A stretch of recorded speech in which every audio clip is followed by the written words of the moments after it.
oleme täna siin kogunenud Doghouse'i koos Karliga.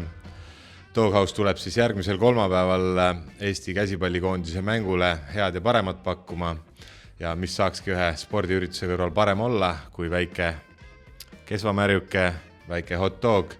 Võib-olla Karl nii kaua, kui ma maitsen ära, mida te meile pakkuma tulete, räägid paari sõnaga, kui kaua te olete eksisteerinud, kuidas see idee üldse tekkis? No, avasime tegelikult alles suht hiljuti, novembrikuus ja kus see idee sündis, tegelikult see läheb ikka päris kaua aega tagasi. Ütleme, paar aastat tagasi oli Pirita kloostris oli jõulumaa ja siis kutsuti sinna tegema, et keegi peaks süüa tegema, mõtlesin, mis me teeme.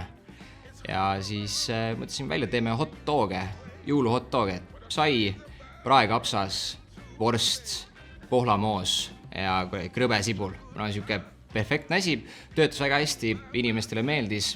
Järgmiseks tuli siis sinna Patarei mereparklasse siis järgmine koht. Seal katsetasime veel saia, vorsti, kastmeid, kõike seda poolt, et saaks nagu siis sükse hea toote valmis.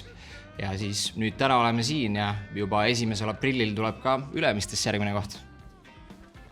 Ja isiklikult võtsin just ampsu, ma olen siin mööda Tallinnat tegelikult neid hot dogi kohti ikka otsinud oma jagu. Ütleme, et ei ole liiga palju neid kohti, et olete leidnud sellise oma niši.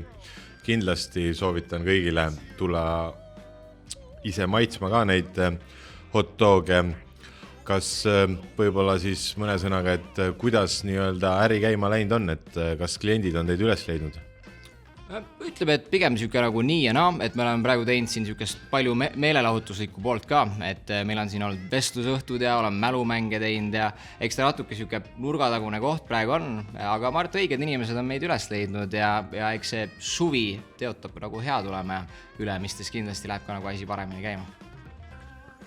Ja ega siin pikemat juttu ei ole vaja, mina omalt poolt võtsin oma ampsu ära, võin 2 käega kõigile soovitada, tulge järgmine kolmapäev kohale, võtke proovige hot dogid ära ja leidke kindlasti ka tulevikus The Doghouse'i, Instagramis ja Facebookis on nad ka leitavad.